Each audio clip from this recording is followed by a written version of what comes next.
A2U's Department of Custodial Services are working hard on cleaning and sanitizing many areas more frequently.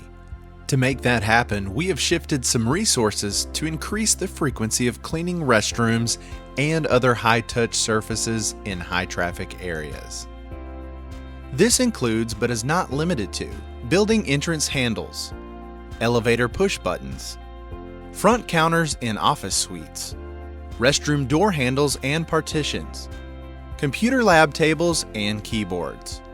Read more about custodial services' specific cleaning procedures on Facilities Management website. Office cleaning.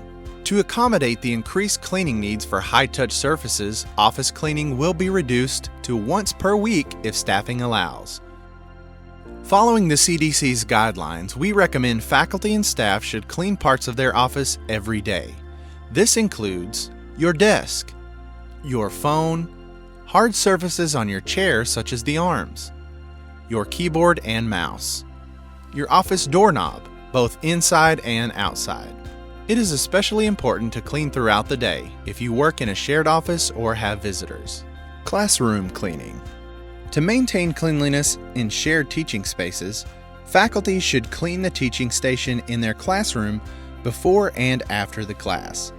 This includes keyboard and mouse, touch screens, remote controls, or any other buttons that may be contaminated. It is also recommended that students should clean their desk before they use it too.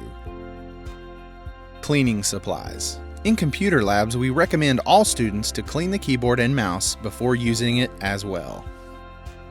We're delivering disposable wipes to every classroom and office suite across campus.